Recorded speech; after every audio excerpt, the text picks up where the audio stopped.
Hello my dear friends, welcome to our YouTube channel the Gyan Shala. दोस्तों, आज जो हम लोग बात करेंगे सैम्पल पेपर की, जो कि अकाउंट से रिलेटेड हमारा सैम्पल पेपर आज सॉल्व हम लोग करेंगे। तो चलिए हम लोग स्टार्ट करते हैं आज हमारे पहले क्वेश्चन को। देखिए, पहला क्वेश्चन जो हमारा है वो बोल रहा है accounts generally prepared by all the non profit organisation are, यानी कौन सा अकाउंट नॉन प्रॉफिट ऑर्गेनाइजेशन के द्वारा बनाया जाता है सामान्यतः रूप से। तो cash book, member register, register of assets नहीं, receipt and payment, balance sheet बिल्कुल बनता है। Cash book, income expenditure, balance sheet, cash book नहीं बनता है, income and expenditure balance sheet बनता है। लास्ट वाला ऑप्शन बोला है receipt and payments account income and expenditure account and balance sheet. तो जो आपका ऑप्शन नंबर 4 है, ठीक है, जो आपका ऑप्शन नंबर 4 है वो आपका हो जाएगा सही। ठीक है, ऑप्शन नंबर 4 आपका हो जाएगा सही। ठीक, चलिए ऑप्शन नंबर 4 आपका हो गया सही। नेक्स्ट आपका क्या है जो क्वेश्चन बोल रहा है, नेक्स्ट क्वेश्चन आपका 2 नंबर बोल रहा है which of the following measures the firm's ability to meet its long term obligation, यानी कौन सी ऐसी रेशियो है जो फर्म्स के लॉन्ग टर्म ऑब्लिगेशन को, पॉइंट को ध्यान देखिएगा, लॉन्ग टर्म ऑब्लिगेशन की बात कर रहा है। ठीक है, लॉन्ग टर्म ऑब्लिगेशन की बात कर रहा है। तो लॉन्ग टर्म ऑब्लिगेशन में आता है आपका लिक्विड रेशियो, नहीं सर, ये तो शॉर्ट टर्म लिक्विडिटी की बात करता है। नेक्स्ट आपका एक्टिविटी, नहीं सर, एक्टिविटी तो आपके बिजनेस के टर्नओवर के बारे में बात करता है। प्रॉफिटेबिलिटी, सर प्रॉफिटेबिलिटी तो प्रॉफिट के बारे में बात करता है। तो सही क्या होगा, जो आपका ऑप्शन नंबर 4 है, यानी सॉल्वेंसी रेशियो। ठीक है, चलिए नेक्स्ट हमारा क्वेश्चन है what general entry will be recorded for the deceased partner share in the profit from the closure of the last balance sheet till the death of his death. बोला कि कौन सी ऐसी जनरल एंट्री पास की जाती है जब पार्टनर डिजीज का मतलब डेथ किया गया पार्टनर, और उसके प्रॉफिट को और उसके लास्ट बैलेंस को हम लोग शिफ्ट करते हैं। तो कौन सा अकाउंट में या कौन सी जनरल एंट्री की जाती है। तो जो भी हमारे डिजीज पार्टनर होते हैं उनके सारे बैलेंस को हम लोग पार्टनरशिप या profit and loss suspense account में ट्रांसफ़र कर देते। तो यहाँ पर देखो दो ही एक एंट्री बन रही प्रॉफिट एंड लॉस सस्पेंस की।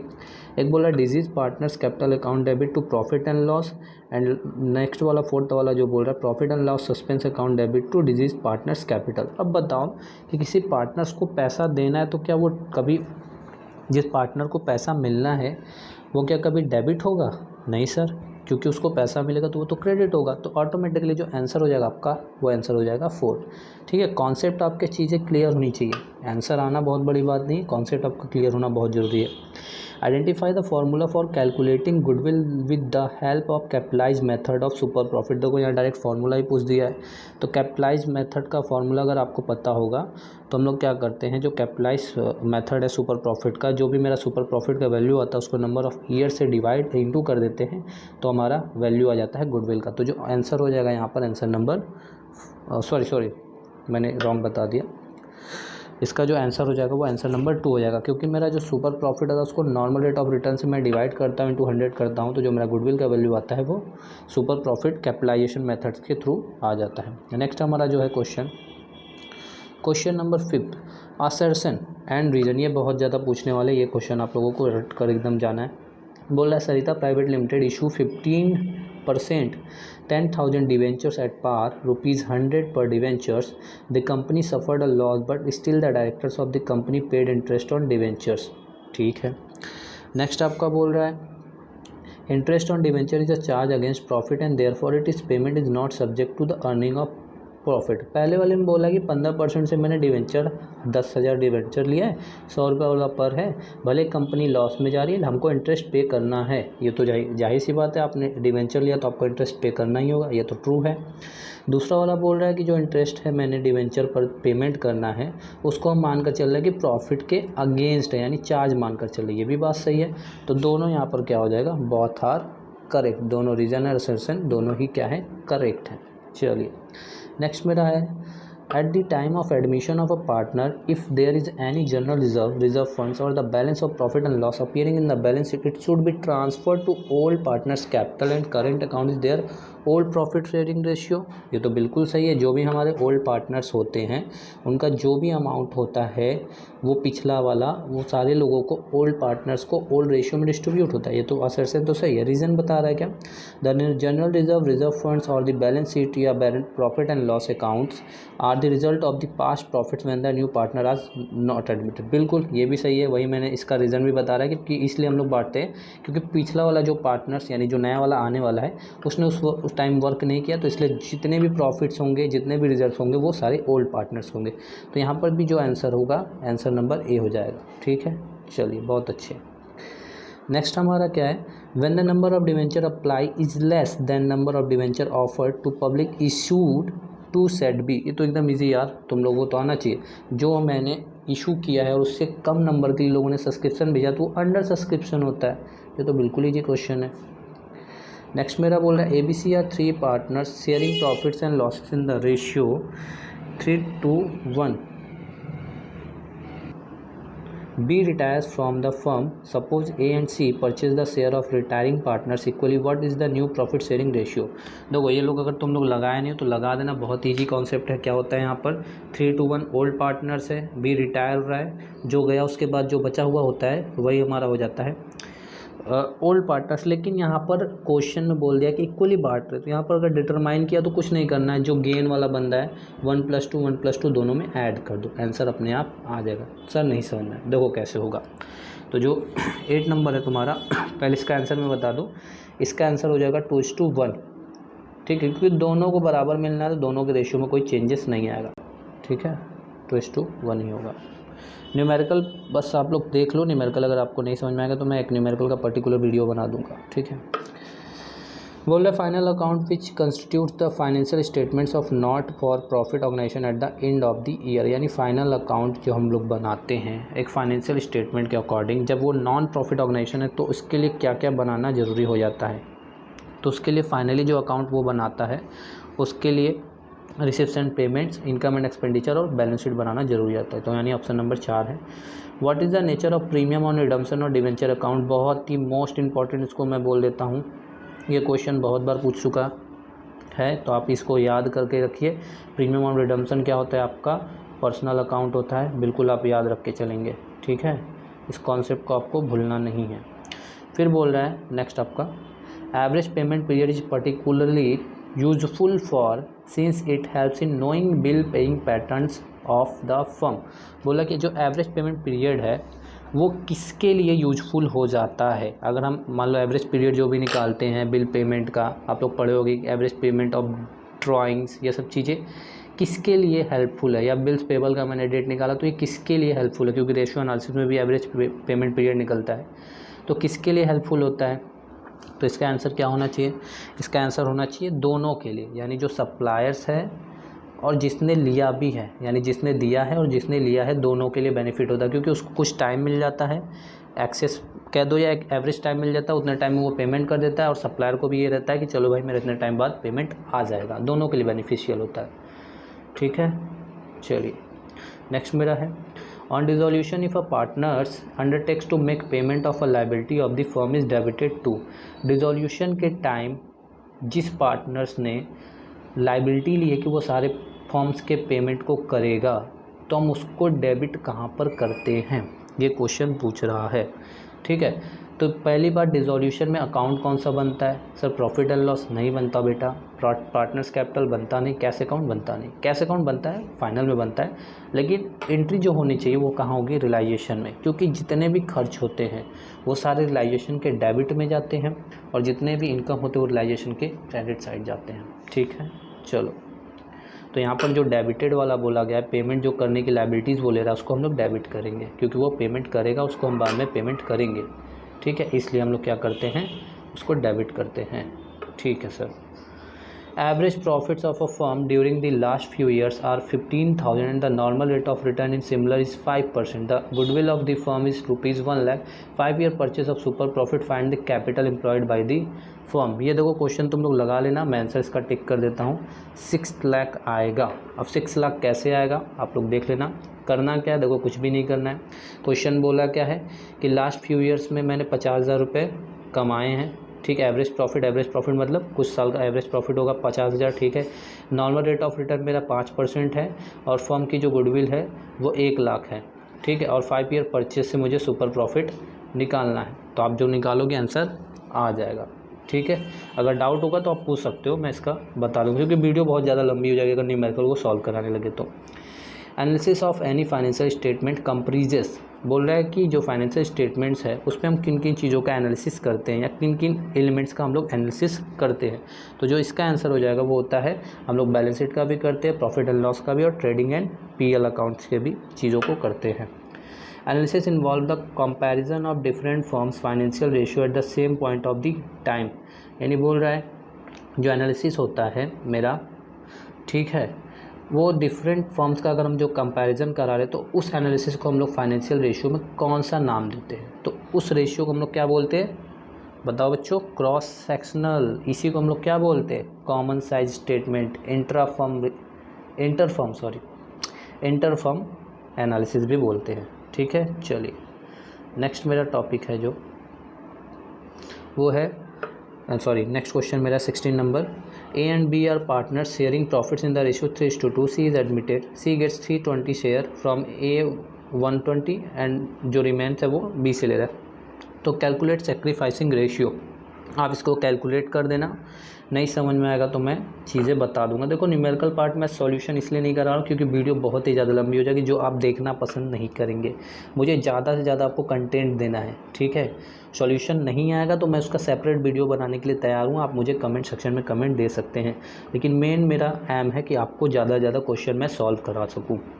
Main objective of common size statement of profit and loss, यानी कॉमन साइज स्टेटमेंट का जो मेन ऑब्जेक्टिव होता है प्रॉफिट एंड लॉस के अकॉर्डिंग निकालना, तो वो क्या होता है, तो इसका जो आंसर हो जाएगा वो होता है आंसर नंबर 3। क्या होता है, टू जज द फाइनेंशियल साउंडनेस, ये होता ही है, मेन ऑब्जेक्टिव पूछा है, ऐसा नहीं कि सर ऑब्जेक्टिव है तो ठीक है। The present changes in asset and liability, ये भी हम लोग देख लेते हैं। To establish relationship between revenue from operation and other items of statement of PL, ये मेन है। प्रॉफिट लॉस के अकॉर्डिंग हम लोग देखते हैं कि मैंने कितना रेवेन्यू जनरेट किया और उसके बदले में मैंने कितना खर्च किया है, उनका स्टेटमेंट जो तैयार करते हैं वो प्रॉफिट एंड लॉस के करते हैं। और ये जो दोनों हैं आपका, ये आपके आते हैं बैलेंस शीट में, कॉमन साइज स्टेटमेंट के बैलेंस शीट में, ठीक है, याद रखे रहना। नेक्स्ट क्या है आपका, रेशियो और measure of the speed with which various accounts are converted into sales, कौन सा ऐसा रेशियो है जिसके अकॉर्डिंग हम लोग पता कर पाते हैं कि कितनी जल्दी मेरे स्टॉक्स या मेरी चीज़ें कन्वर्ट हो जा रही हैं सेल्स के अंदर या कैश के अंदर। तो आपको पता होना चाहिए कि जो इन्वेंट्री टर्नओवर रेशियो होता है वो हमें ही बताता है कि कितना जल्दी आप माल को बेच रहे हैं, यानी कितना जल्दी आप गुड्स एंड सर्विसेज को टर्नओवर कर रहे हैं अपने बिजनेस से बाहर। तो आपका जो आंसर हो जाएगा वो हो जाएगा एक्टिविटी को हम लोग बोलते हैं टर्नओवर रेशियो भी बोलते हैं, ठीक है, याद रखना। नेक्स्ट हमारा क्वेश्चन है, इसका कोई मतलब नहीं है, 19 नंबर चलते हैं हम लोग, ये एडिशनल क्वेश्चन है, इसको स्किप करिए।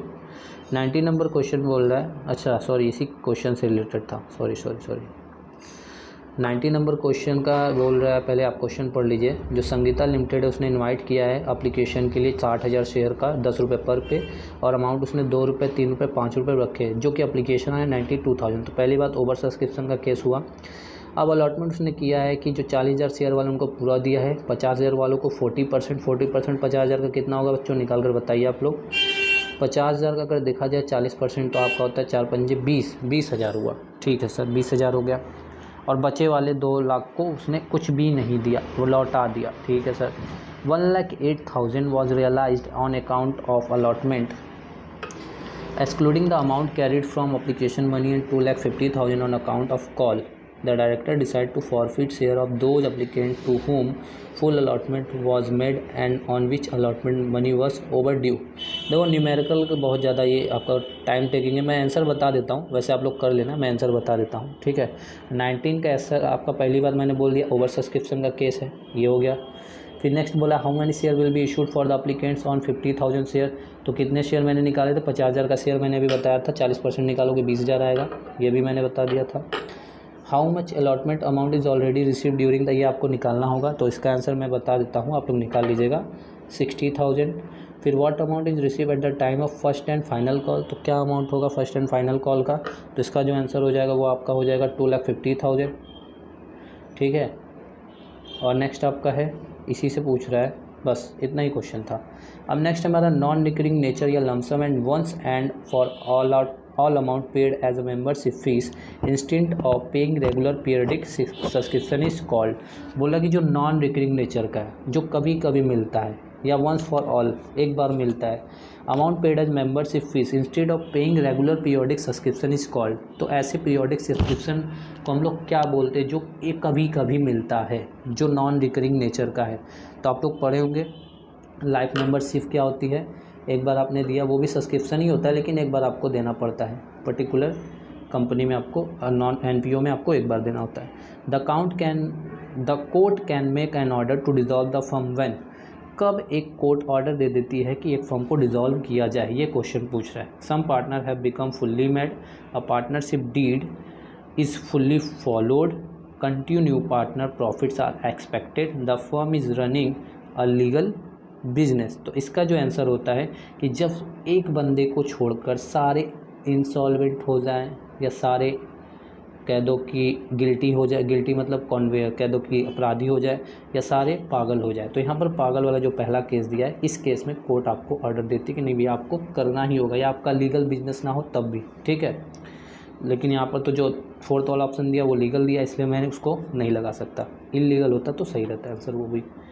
How will you calculate new profit sharing ratio, तो बच्चा आप लोगों को आना चाहिए बिल्कुल। अगर ये नहीं आ रहा तो फिर आप लोग को कॉमर्स पढ़ने की बहुत ज़्यादा ज़रूरत है। तो न्यू प्रॉफिट शेयरिंग रेशियो का फॉर्मूला होता है ओल्ड प्लस गेन रेशियो, ठीक है। न्यू का फॉर्मूला क्या होता है, ओल्ड प्लस गेन रेशियो। तो ये आप लोगों को याद होना चाहिए था। Option number first. The balance amount of workman compensation reserve after meeting actual liability at the time of admission of a new partner will be transferred to, यानी जो बैलेंस अमाउंट है वर्कमैन कंपनसेशन रिजर्व का, ठीक है, उसकी liabilities के payment के बाद जो बचा हुआ अमाउंट होता है वो कहाँ ट्रांसफ़र होता है। तो ये तो आप लोगों को पता होना चाहिए यार, कहाँ होता है, ओल्ड पार्टनर्स कैपिटल अकाउंट में, उनके कैपिटल रेशियो, उनके ओल्ड रेशियो में बांटा जाता है। तो इसका आंसर जो हो जाएगा वो हो जाएगा फर्स्ट। नेक्स्ट आपका है अ कंपनी कैन इशू, क्या क्या कंपनी इशू कर, company can issue debenture, company can issue debentures. तो कैसे कैसे डिवेंचर इशू कर सकती है कंपनी, तो इसमें जो है any of the above answer हो जाएगा, क्योंकि किसी भी मेथड से कंपनी इशू कर सकती है, आप लोग पढ़े होंगे। Some adjustment are to be made at the time of retiring partners. तो कौन कौन से एडजस्टमेंट हम लोग करते हैं जब एक पार्टनर रिटायर होता है। तो पहला बोल रहा है कि new profit sharing ratio of continuing partner, ये तो एडजस्टमेंट होता है। अकाउंटिंग ट्रीटमेंट ऑफ गुडविल, ये भी होता है आपका। Sacrificing ratio of continuing partner, बिल्कुल नहीं, सेक्रीफाइस कहाँ करेगा भाई, रिटायर हो रहा तो उसको गेन मिलेगा, ठीक। Accounting treatment of joint life policy which of the above adjustment are to be done. हाँ, अगर आपने जॉइंट लाइफ पॉलिसी यानी सभी ने एक साथ की एक पॉलिसी ली है तो उसका भी तुम्हें ट्रीटमेंट करना होगा, क्योंकि अब बनता जा रहा है। तो यहाँ पर 1, 2 और 4 सही है, जो कि आपका पहले नंबर पर है, ठीक है। फर्स्ट वाला नंबर पे आपका जो आंसर है वो सही है, ठीक है। चलो नेक्स्ट मेरा क्वेश्चन है 29 क्वेश्चन बोल रहा है premium on issue of shares can be use for. जो प्रीमियम ऑन इशू होता है शेयर्स का, उसको हम लोग यूज कैसे करते हैं, ठीक है। जो भी प्रीमियम मैंने शेयर पे लिया है उसको यूज कहाँ कहाँ कर सकते हैं, ये भी बोल सकते हो। तो इसका जो आंसर हो जाएगा वो होगा issue of bonus share, distribution of profit, transfer to general reserve, या ऑल ऑफ दिस। तो मेनली काम इसका होता है बोनस शेयर पे, और डिस्ट्रीब्यूशन प्रॉफिट कर नहीं सकते क्योंकि प्रीमियम आप बोनस प्रॉफिट बांटो नहीं, और ट्रांसफ़र टू जनरल रिजर्व। तो पहला ही ऑप्शन सही है। Features of income expenditure account, क्या फीचर्स होते हैं कि इनकम एंड एक्सपेंडिचर अकाउंट के। नो ओपनिंग और closing balance, prepare on accrual basis, records only revenue items, और relevant only their current year. देखो तो यहाँ पर जो आपके ऑप्शन आ रहे हैं, इसमें जो आपके ऑप्शन आ रहे हैं सभी सही हैं, क्योंकि ओपनिंग और क्लोजिंग बैलेंस का होता नहीं है। प्रीपेड ऑन एक्रूवल बेसिस आप लोग पढ़ते हो कि इसमें कैश और क्रेडिट दोनों लिखे जाते हैं। रिकॉर्ड्स ऑन रेवेन्यू आइटम्स, इसमें कौन से आइटम लिए जाते हैं, जो बिजनेस की एक्टिविटीज़ को करने में लिए गए हैं, जो भी ट्रांजैक्शन बिजनेस की एक्टिविटीज़ को चलाने के लिए किए गए हैं। और इसमें वही डेटा होते हैं जो करंट ईयर से हो, चाहे उसका पैसा मिला हो या ना मिला हो, या देना हो या ना देना हो, उससे कोई मतलब नहीं है। तो ऑप्शन नंबर 3 आपका सही है, ठीक है सर। नेक्स्ट मेरा क्या है, a company current liability decrease from 12 lakh to 9 lakh. अच्छा, करेंट लाइबिलिटी मेरी 12 लाख से घट के 9 लाख हो गई। तो what is the percentage change in current liabilities. चलो भैया इसमें देखो क्या है, इसका तो मैं आंसर बता दे रहा हूँ। इसका आंसर आपका हो जाएगा 25%। थोड़ा सा इसको मैं समझा देता हूँ आपको। थोड़ा पेन छोटा कर लूँगा तो आपके लिए ईजी हो जाएगा थोड़ा सा, और मुझे बताने में भी। बोल रहा है कि 12 लाख से 9 लाख हो गए, यानी पहले मेरी जो थी क्या थी भाई, पहले मेरा 12 लाख था, ठीक। अब क्या हो गया, 12 लाख से 9 लाख यानी 3 लाख हो गया। यस सर, 3 लाख का चेंज हुआ, ठीक है। इनटू 100 कर दो, वैल्यू निकाल लो, आपका आ जाएगा। कितना हो जाएगा आपका हो जाएगा, इसे इनटू करोगे 2020 यहाँ से कटा, 2020 यहाँ से कटा, बचा कितना आपका, सॉरी 12 लाख मैंने लिखा था, नहीं यहाँ पे 1 लाख 12,000 यहाँ बचेगा, 12,000 बचा, 12,000 का 3 जीरो यहाँ काटा मैंने, 3 जीरो यहाँ काटा, ठीक है। तो यहाँ 300 डिवाइडेड बाई आप 12 कर लो, ठीक है। तो कितना हो जाएगा, 12 दूना 24, कितना बचा 6, 60 हो गया, 12 पंजे 60। तो आपका आंसर आ गया यहाँ पे, ठीक है। तो आपका आंसर क्या आया, 25%, ठीक है बच्चों। चलो, आई होप आप लोगों को समझ में आया होगा। इसलिए थोड़ा सा न्यूमेरिकल करने में दिक्कतें आ रही क्योंकि पेन वर्क नहीं कर पा रहा अच्छे से, तो इसलिए मैं आपको न्यूमेरिकल करने में थोड़ा सा इनकैपेबल बोल सकते हो आप। बाकी अगर आपको बहुत ही अर्जेंट है तो आप हमें कमेंट सेक्शन में बोल सकते हैं, मैं न्यूमेरिकल का एक अलग से वीडियो बनाकर दे दूँगा। Rani and Sumi are partner, ratio 1:2, ratio उनका before profit distribution. Rani is entire to a 5% commission of the net profit before charging such commission. देखो बिफोर का जो केस होता है ना, सिंपली रखना, उसमें केवल नाम दिया, बिफोर का मतलब कुछ नहीं होता, जितना परसेंट बोला डिवाइडेड बाई 100 करके निकाल लो। Before charging such commission forms is profit for 60,000, कोई दिक्कत नहीं। सुमी का प्रॉफिट क्या होगा तो आपको निकाल दो, ठीक है। तो इसका जो आंसर हो जाएगा आपका हो जाएगा 38,000, ठीक है। नेक्स्ट आपका जो क्वेश्चन बोल रहा है, gain on sale of tangible current asset, यानी एक टेंजिबल करेंट एसेट पे मुझे गेन होता है सेल करने पर, तो ये कौन सी एक्टिविटीज़ में आएंगी। टेंजिबल एसेट्स को बेचने पे मुझे गेन हुआ तो ये हमारी एक्टिविटीज़ कौन सी हो जाएगी, प्रॉफिट एंड लॉस, यानी बिजनेस की एक्टिविटी, ऑपरेटिंग टाइप की, तो इसका आंसर हो जाएगा operating activity. Interest collected by an automobile company selling a car on installment basis which will be classified as. Question समझो, एक ऑटोमोबाइल कंपनी है, उसने कार बेचा है और उस कार को बेचने का उसका जो सिस्टम है वो इंस्टॉलमेंट का सिस्टम है, तो इसको तुम क्या मान के चलोगे, वो इंटरेस्ट इन्वेस्टिंग एक्टिविटी का है, ऑपरेटिंग एक्टिविटी का है, फाइनेंसिंग का है, या cash and cash equivalent. Concept देखा जाए तो कार उसका मेनली बिजनेस है, और वो जो पर्टिकुलर बिजनेस में यूज़ कर रहा है वो इंस्टॉलमेंट बेस से यूज़ कर रहा है, यानी वो फाइनेंस करा रहा है, तो फाइनेंस का यानी उसका बिजनेस हो गया। और अगर फाइनेंस से उसने इंटरेस्ट अर्न किया, उसका बिजनेस ही अगर फाइनेंशियल है, तो जब भी हम लोग इंटरेस्ट और डिविडेंड अर्न करते हैं एक फाइनेंशियल बिजनेस में, तो वो ऑपरेटिंग एक्टिविटीज़ होती है। तो लॉजिक क्या यहाँ पर बोल रहा है, आपकी ऑपरेटिंग एक्टिविटी होगी, ठीक है। कॉन्सेप्ट समझ में आया। चलो, what will be the interest on capital for C at the rate 6% annual for ABC who have invested 15,000, 25,000 and 30,000 and share profits in the ratio 1:3। बोल रहा है कि इंटरेस्ट ऑन कैपिटल अगर बोला जाए सी का, अगर 6% एनुअल है और उन्होंने जो इन्वेस्ट किया वो 30,000, 25,000, 15,000 है, उनका प्रॉफिट शेयरिंग रेशियो 1:3 है, तो उनका जो इंटरेस्ट ऑन कैपिटल अमाउंट होगा वो कितना होगा सी का, यही आपसे पूछा जा रहा है, ठीक है। तो सी का इंटरेस्ट ऑन कैपिटल आपका 1800 आएगा, आप निकाल सकते हो, बिल्कुल इजी है, कुछ करना नहीं है, जितना कैपिटल दिया उस पर बस 5-6% आप काउंट करके निकाल लो। नहीं आता तो मैं निकाल के ही दिखा देता हूँ आपको। 30,000 इंटू 6 डिवाइडेड बाई 100, 2 जीरो से 2 जीरो कटा, बचा 300, 300 गुणे 6 यानी 1800 रुपये, आपका आंसर सही, ठीक है। चलो, नेक्स्ट आपका पॉइंट जो है वो आपका है 37 नंबर क्वेश्चन। वो बोल रहा है the maximum capital beyond which a company is not allowed to raise fund by issue of share is called. कौन सा ऐसा लिमिटेशन होता है या कौन सा ऐसा पॉइंट आता है जहाँ उससे ज़्यादा वो कभी शेयर या कुछ कैपिटल अर्न नहीं कर सकता। तो आप लोग पढ़े होंगे ऑथराइज्ड कैपिटल क्या होती है, maximum capital of the company होती है, maximum limit of the company होती है, कंपनी की कैपिटल की, ठीक है। ये भी देखिए आपका न्यूमेरिकल क्वेश्चन, इसका मैं आंसर आपको बता देता हूँ, आप लोग देख लेना, नहीं समझ में आएगा तो पूछ सकते हो। 38 का जो आंसर हो जाएगा आपका हो जाएगा वो 2 नंबर, ठीक है। 38 का नंबर का क्वेश्चन का आपका क्या हो जाएगा, सॉरी हाँ 2 नंबर यानी 1 लाख। ठीक है, चलिए मैं नेक्स्ट क्वेश्चन पे चलता हूँ। 39, income and expenditure account is generally prepared in. Income and expenditure आप लोगों ने पढ़ा है, बिल्कुल सर पढ़ा है। कौन से फॉर्म में बनाया जाता है? किसी भी फॉर्म में सर बना सकते हैं, चाहे वो वर्टिकल हो, टी फॉर्म हो, डुअल प्रेजेंटेशन हो। डुअल प्रेजेंटेशन आपके लिए नया वर्ड होगा, ठीक है। तो आप इतना बस याद रखिए कि वर्टिकल और टी फॉर्म में बनाया जाता है, यानी यहाँ पर इनडायरेक्टली डुअल दिया है तो वो भी होगा ही, क्योंकि ऑल ऑफ द अबव में तीनों आएंगे, ठीक है। Which of the following is not a source of cash? ये क्वेश्चन अच्छा है। कौन सा सोर्स ऑफ कैश? पहले सोर्स ऑफ कैश होता क्या है समझ जाओ। सोर्स ऑफ कैश मतलब जिससे कंपनी को पैसे मिले, जिससे कंपनी को फाइनेंस किया जा रहा हो। तो इशू ऑफ डिवेंचर मिलेगा सर, सेल ऑफ एसेट मिलेगा सर, डिविडेंड रिसिप्ट मिलेगा सर, परचेस ऑफ मशीनरी नहीं सर, यहाँ तो हमें पेमेंट करना पड़ रहा है, तो जो आंसर हो जाएगा परचेस ऑफ मशीनरी, ठीक है। नेक्स्ट है मेरा premium receipt on issue of debentures may be utilise for writing up. जो मैंने प्रीमियम्स पे डिवेंचर इशू किया उस पैसे को मैं कहाँ पर यूटिलाइजेशन कर सकता हूँ, ठीक है, ये क्वेश्चन है। बोल रहा है प्रीमियम अलाउड ऑन रिडम्पशन और डिवेंचर, बिल्कुल नहीं, हम उस पर यूज नहीं करेंगे, ठीक है। Preliminary expenses discount allow on issue, आपसे डिस्काउंट पे यूज करोगे भाई, तो जो आंसर हो जाएगा प्रिलिमिनरी एक्सपेंसेस, यानी जो स्टार्टिंग में मैंने बिजनेस स्टार्ट करते समय जो खर्च किया था उसको राइटअप करने में मैं प्रीमियम का अमाउंट यूज कर सकता हूँ।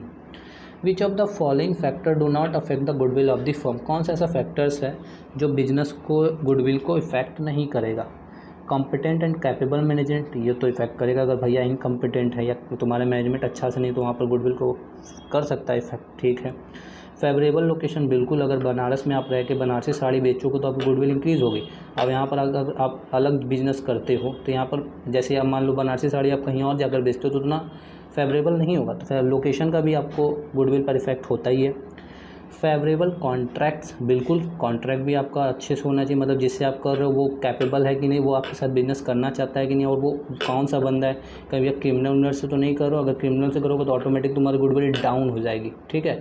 तो ये चीज़ें तो अफेक्ट करती हैं। पूछा क्या, डू नॉट अफेक्ट, तो यहाँ पर जो आंसर हो जाएगा वो नॉन ऑफ द अबव हो जाएगा, ठीक है। Maturity period for a short term investment for the date of its purchase to be consider as a cash and cash equivalent, बिल्कुल याद कर लो, 3 मंथ्स, आग बंद करके लगा के आना। 3 मंथ्स ही क्या होता है, कैश एंड कैश इक्विवेलेंट का पीरियड होता है, इससे कम के अंदर है तभी कैश एंड कैश इक्विवेलेंट मानते हैं।